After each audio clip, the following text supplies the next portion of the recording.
গতকাল রয়েছে শেষ তথা দ্বিতীয় দফার নির্বাচন, আর শেষ দফার ভোটে এবার এনআইএ কে স্পর্শকাতর এলাকায় ডিপ্লয় করছে নির্বাচন কমিশন। তার মধ্যে দক্ষিণ চব্বিশ পরগনার বিষ্ণুপুর, ভাঙড় যেমন রয়েছে, উত্তর চব্বিশ পরগনার ব্যারাকপুর রয়েছে, কলকাতার কসবা রয়েছে।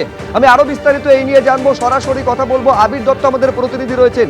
আবির, ঠিক কোন কোন জায়গায় এনআইএ কে দায়িত্ব দিচ্ছে নির্বাচন কমিশন, এবং এটাও আমাদের জানাও যে এই সমস্ত এলাকায় অবাধ ভোটের জন্য এনআইএ এর ওপরই কেন ভরসা কমিশনের?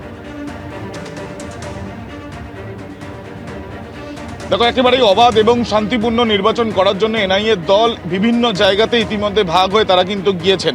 সরাসরি ছবিটা দেখাতে বলবো। আমাদের সামনে এই যে এনআইএ টিম, বারুইপুর অঞ্চলে এনআইএ টিম রয়েছে। সরাসরি কলকাতায় এই টিমটি যাচ্ছে, এমনটাই সূত্র মারফত জানা যাচ্ছে। মূলত সম্প্রতিকালে ভাঙড়ে যে বিস্ফোরণের ঘটনায় একজনের মৃত্যু হয়েছিল নির্বাচনের বেশ কয়েকদিন আগে, সেই ঘটনা তদন্তভার এনআইএর হাতে যায়। পরবর্তীকালে সম্প্রতিকালে ৭৯টি বোমা উদ্ধার হওয়ার ঘটনায় তদন্তভার নির্বাচন কমিশনের নির্দেশে এনআইএ হাতে নেয়। এবং এই যে একের পর এক বোমা বিস্ফোরণ এবং বোমা উদ্ধারের ঘটনা শুধুমাত্র এখানে না, আরও বেশ কিছু জায়গা থেকে বোমা উদ্ধারের পরিস্থিতি তৈরি হয়েছে বা বোমা উদ্ধার হয়েছে।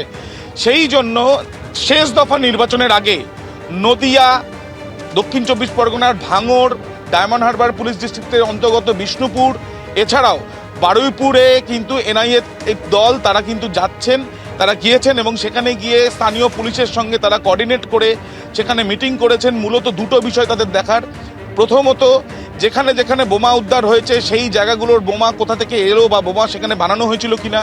দ্বিতীয়ত, যেখানে যেখানে বোমা বিস্ফোরণ হয়েছে বা যেখানে বোমার উদ্ধারের ঘটনা সম্প্রতিকালে হয়েছে সেখানে কারা কারা এর পেছনে রয়েছে, এই বিষয়গুলো জানার জন্য এবং বোমা উদ্ধার হলে তৎক্ষণাৎ কী করতে হবে, কীভাবে এনআইএকেও খবর দিতে হবে পুলিশকে, এই বিষয়গুলো কথা বলার জন্যই এনআইএ সব জায়গায় গিয়েছেন। বেশ কিছু জায়গাতে পরিদর্শনও তারা করছেন।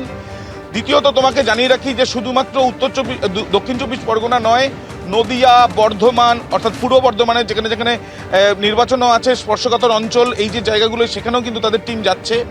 জগদ্দল, ভাটপাড়া, উত্তর চব্বিশ পরগনার ব্যারাকপুর কমিশনারেটের অন্তর্গত, সেখানেও কিন্তু তাদের দল গিয়েছে। তার সঙ্গে সঙ্গে শুধুমাত্র জেলাই নয়, কলকাতার কসবাতেও কিন্তু এনআইএর দল তাদের সেখানে মুভমেন্ট রয়েছে। অর্থাৎ এটাও একই সঙ্গে জানাও আবির, কোন কোন বিষয়ের উপরে এই এনআইএ নজরদারি চালাবে?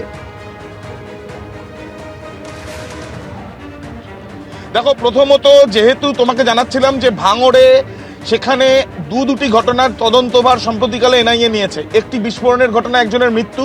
দ্বিতীয়ত ৭৯টি বোমা উদ্ধারের ঘটনা।